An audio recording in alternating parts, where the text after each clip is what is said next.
Gold, trusted gold buyers. మీరు తాకట్టు పెట్టిన బంగారాన్ని విడిపించి ఈ రోజు ఉన్న మార్కెట్ ధరకు కొనబడను.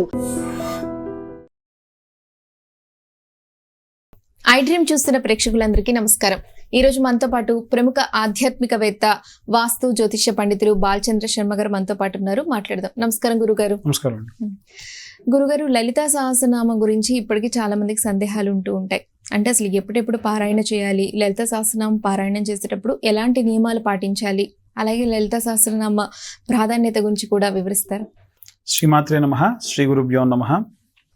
మనకు లలిత అని అనగానే అందరికీ గుర్తొచ్చేటువంటిది ఏమిటంటే చాలా లలితంగా, చాలా సున్నితంగా, చాలా మృదువుగా, చాలా అందంగా, ఇవన్నీ కూడా ఏంటంటే పర్యాయ పదాలు. అంటే లలితంగా, మృదువుగా అమ్మవారు ఏం చేస్తారు అని అంటే మనందరికీ తెలిసినటువంటి సృష్టి, స్థితి, లయ ఎవరు చేస్తారంటే సృష్టించేవాడు బ్రహ్మ, స్థితి మనల్ని సృష్టించిన తర్వాత మనల్ని నడిపించేవాడు విష్ణువు, మనల్ని ఇక్కడి నుంచి తీసుకెళ్లేటువంటి వాడు శివుడు. కాబట్టి సృష్టి, స్థితి, లయకారకులు ముగ్గురు త్రిమూర్తులు.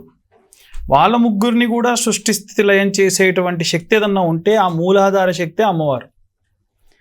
ఎక్కడైనా ఒక మూలాధార శక్తి ఉంది అని అంటే అది ఎవరో కాదు, అమ్మవారు అని అర్థం, అంతకు మించి వేరే కాదు. ఫర్ ఎగ్జాంపుల్ చెప్పాలనంటే మనము కూర్చొని ఉంటే, మనం నిల్చోవాలి అని అంటే, మనం నడవాలి అంటే మన శరీర భాగంలో ముఖ్యమైన పార్ట్ ఏంటిది? వెన్నుముక. ఆ వెన్నుముక వెనకాల ఉన్నటువంటి చక్రం ఏదైతే ఉంటుందో, ఈ లలితా సహస్రనామం చదివితే ఆ చక్రం యాక్టివేట్ అయి మనకు తెలవకుండా అతీతమైనటువంటి శక్తులు మన లోపలికి వస్తాయి. అతీతమైన శక్తులు వస్తే ఈ కలియుగంలో మనం ఏ జిమ్మిక్కులు, మ్యాజిక్లు చేయలేమమ్మా. ఒకటే, అవతల వ్యక్తిని చూడగానే ఆ వ్యక్తి సరైనటువంటి వాడా కాదా, మాట్లాడేటువంటి మాట నిజమా అబద్ధమా, సో ఇతని వల్ల ఇతనితో నేను వెళ్తే నాకు మంచి జరుగుతుందా, చెడు జరుగుతుందా అనేటువంటి విషయాలు తెలుస్తాయి. ఇవే కాదు, మనకి శరీరానికి ఎంత శ్వాస తీసుకోవాలి, ఎంత శ్వాస తీసుకోకూడదు, నేను ఇక ఇంతకు మించి తినకూడదు, నేను ఇంతకు మించి మాట్లాడకూడదు, నేను ఇంతకు మించి ఇక్కడ ఉండకూడదు అనేటువంటి విషయాలు కూడా అమ్మవారు మనకు తెలిసేట్టుగా చేస్తారు. కాబట్టి అమ్మవారి యొక్క లలితా సహస్రనామంలో ఉంటుంది అమ్మవారు ఒక్కో వేలు నుండి ఒక్కో అవతారం ఉద్భవించింది అని. సో 10,000 నుండి దశావతారాలు వచ్చాయి అంటే విష్ణుమూర్తి అమ్మవారి వేళ్ళ నుండి ఉద్భవించాడు అని అర్థం. కాబట్టి ఈ బ్రహ్మాండం అంతా కూడా ప్రళయం వచ్చింది అని అంటే వీడు మంచా వీడు చెడా అని లేకుండా అందరిని తీసుకొని వెళ్ళిపోతుంది. అందులో బ్రహ్మ, విష్ణు, మహేశ్వరులు కూడా వెళ్ళిపోయి మళ్ళీ పుడతారు. అందుకనే ఇది మల్టీవర్స్ యూనివర్స్. ఈ విషయాలన్నిటి గురించి కూడా ఇవాళ రేపు మన సైంటిస్టులు, మన మార్వెల్ స్టూడియోస్ వాళ్ళు రకరకాల సూపర్ హీరోస్ సంబంధించి చేస్తూ ఈ మల్టీవర్స్ యూనివర్స్ గురించి కానివ్వండి, భూమికి సూర్యుడికి మధ్య ఉన్నటువంటి డిస్టెన్స్ కానివ్వండి, విశ్వం ఎలా ఉంటుంది, పాలపుంత, వీటన్నిటి గురించి మనకి ఏదో చెబుతున్నారు కదా, అవన్నీ మన లలితా సహస్రనామాల్లో ఎప్పుడో ఉన్నాయి. మన హనుమాన్ చాలీసాలో ఎప్పుడో కొన్ని వేల సంవత్సరాల క్రితమే నిక్షిప్తమై ఉన్నాయి. కాబట్టి ఈ యొక్క బ్రహ్మాండం అంతటికీ కూడా మూలాధార శక్తి స్వరూపం ఏదైనా ఉంది అంటే అది అమ్మవారు.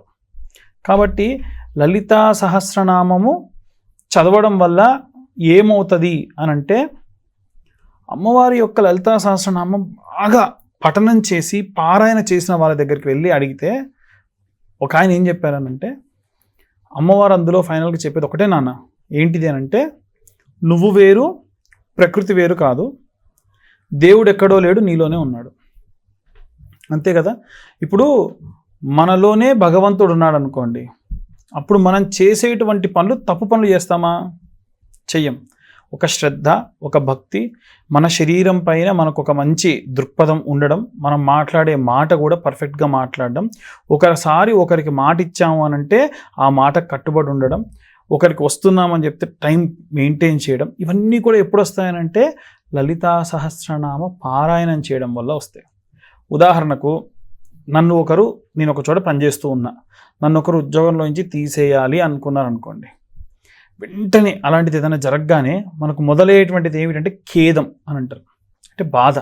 నేను ఏం చేశా అంటే మనం చేసిన తప్పులన్నీ కూడా మనకు పక్కకు పెట్టేసి మన మైండ్లో మొట్టమొదలు వచ్చేటువంటి ఆలోచన ఏంటంటే, నేను ఏం చేశా, నేను నా డ్యూటీ నేను చేసా కదా, నీ తప్పులని గుర్తురావు, నేను చేసే మంచి అన్నీ గుర్తొస్తాయి, అయినా కానీ వీళ్ళు నన్ను పట్టించుకోలే అనుకుంటారు.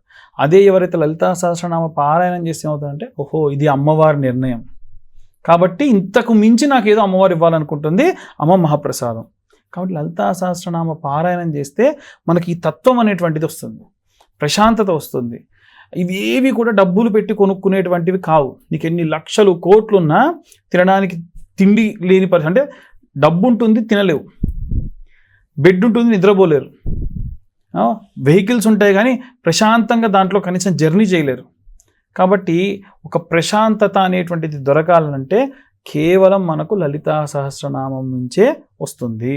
అందులో శ్రీచక్రరాజతనయ, శ్రీచక్రరాజ నిలయ అనేటువంటి అమ్మవారి యొక్క నామం ఉంటుంటే, శ్రీచక్రములన్నీ కూడా ఒక ట్రయాంగిల్ షేప్లో ఉన్నటువంటి అన్ని 43 ఆ యొక్క త్రికోణాకృతిలో ఉన్నటువంటి ఆ చక్రంలో అమ్మవారు నిలయమే ఉంటారనమాట. కాబట్టి లలితా సహస్రనామం మనం పారాయణ మాత్రమే కాకుండా ఇంకా వీలైతే కుంకుమార్చన చేయాలి. అది కూడా శ్రీచక్రానికి కుంకుమార్చన చేస్తూ కనుక చేస్తే విశేషమైన శక్తి. ఆ తరువాతకి అమ్మవారి యొక్క కుంకుమ నిత్యం ధరించడము, దానివలన మంచి ప్రశాంతత, సౌశల్యత, ఇంట్లో అంతా కూడా అందరూ బాగుండడం, ఆరోగ్యంగా ఉండడం, అనుకున్న పనులు అనుకున్న సమయానికి పూర్తి అవ్వడం, వీలైతే ఒకరికి ఇచ్చే పరిస్థితుల్లో ఉండడం, ఎవరి దగ్గర చెయ్యి చాచకుండా ఉండడం, ఇలాంటివన్నీ కూడా జరుగుతాయి. నియమాలు ఏమైనా ఉంటాయా గురుగారు పాటించడానికి? మంచి ప్రశ్న అమ్మా.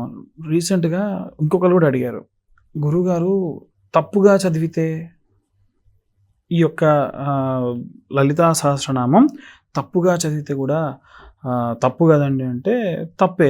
కానీ ఉదాహరణకు మీ బాబే ఉన్నాడు, అమ్మ అనరాక అత్త అంటాడు, వాడు మొట్టమొదలు పిలవడానికి అత్త అంటాడు. నన్ను అత్త అంటామని కొడతారా మీరు? అరే నా కొడుకు మాట్లాడేట ఆనందిస్తారు. అమ్మవారు కూడా అంతే.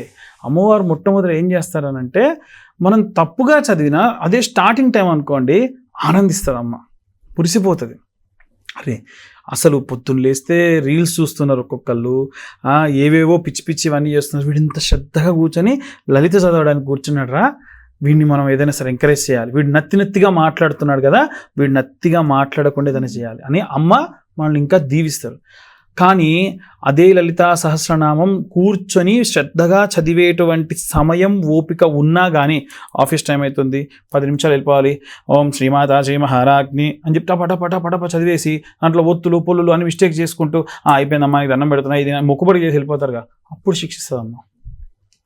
ఎందుకంటే నీకు 24 గంటలు సమయం ఇచ్చి, ఈ 24 గంటల్లో నువ్వు తిని తాగి తిరిగి ఎంజాయ్ చేసి కంటిన్యూ నిద్రపోయేటువంటి సమయం ఇచ్చి, ఈరోజు పడుకుంటే మళ్ళీ పొద్దున్నే లేచి ఈ సూర్యోదయాన్ని చూసేటువంటి శక్తి ఇచ్చిన అమ్మవారికి 10 నిమిషాలు కేటాయించలేవా?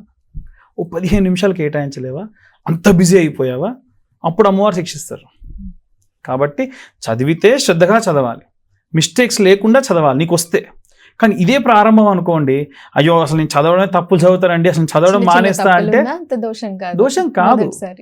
కాబట్టి మనం ప్రారంభించేటప్పుడు ఎటువంటి నియమాలు కూడా ఉంటాయి. ఎలా అంటే, ఇప్పుడు ఈరోజు మీరు పారాయణ చేశారు, లలితా పారాయణ చేశారు, మీరు నాన్ వెజ్ తింటే కరెక్ట్? మీరు చెప్పండి. మీరు లలితా సహస్రనామం చదువుకున్నారు, ఒక జీవిని చంపి శవాన్ని ఒంట్లో వేసుకుంటే మంచిదా? మంచిది కాదు. కాదు కదా. సో నాన్ వెజ్ తినకూడదు. సిగరెట్ తాగితే మంచిదా? మంచిది కాదు. అసలు లలితా సహస్రనామం చదవలేదండి, మీరు నాన్ వెజ్ తినడం మంచిదా? మంచిది కాదు. సిగరెట్ తాగడం మంచిదా? మంచిది కాదు. మందు తాగడం మంచిదా? మంచిది కాదు. నియమాలు అంటే ఏముంటాయి? ఇవే నియమాలు. ఇవి కాకుండా నిత్య నైమిత్తిక కర్మలు అని ఉంటాయి. అంటే ఉదాహరణకు మీరు ప్రొద్దున్నే లేస్తే గోసేవ చేయడము, పాడి పంటలు అన్నీ కూడా చేసుకోవడము, దానికి బాగా శ్రమించి కొంచెం ఆలస్యంగా మీరు స్నానం చేయాల్సి రావడము, పొద్దున్నే లేచి పాడి చేశారంటే 10-11కి స్నానాలు చేస్తారు. అయ్యో నేను లలితా చదువుకోవాలి, పొద్దున్నే స్నానం చేయాలని పని పక్కకు పెడతామా? కాబట్టి ఇప్పుడు ఉదాహరణకు ఒక వ్యక్తి తన యొక్క పనులన్నీ చేసుకునే క్రమంలో, ఉదాహరణకు సంసారాశ్రమంలో ఉన్నారు, సో భార్యాభర్త కలవడం ఉండడం అనేటువంటిది ఉంటుంది కాబట్టి అది తప్పు కాదు. లలితా చేసుకున్న మీ జీవితం మీది, అంతేకాని లేనిపోని అలవాట్లు చేసుకుంటే మటుకు మీరు లలితా సహస్రనామం చేయకున్నా కానీ అది తప్పే, దోషమే. కాబట్టి వీలైనంత వరకు ఎప్పుడైనా సరే లలితా సహస్రనామం చేసుకున్నప్పుడు మటుకు సరే మిగిలిన సమయాల్లో మేము ఎక్కడన్నా అమ్మవారి దగ్గరికి వెళ్ళి బలిస్తే మేము ఆ రోజు కనుక మాంసం తినాల్సి వస్తుందండి అనేటువంటి కుటుంబాలు ఉంటాయి. కాబట్టి ఆ రోజు మీరు లలిత చదువుకుంటే కనుక దేవాలయంలోనే అమ్మవారి దగ్గర అయితే తప్పు లేదు, తప్ప శారీరక సుఖం కోసం చేసేటువంటివి ఏది కూడా మంచిది కాదు. లలిత సహస్రనామం గురించి మా ప్రేక్షకులకు ఉన్న సందేహాలను చక్కగా వివరించారు. ధన్యవాదాలు గురుగారు. And for more videos, Please subscribe to iDream channel. Subscribe to iDream Media. Please subscribe to iDream.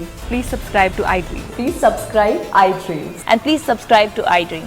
For more videos, subscribe to iDream.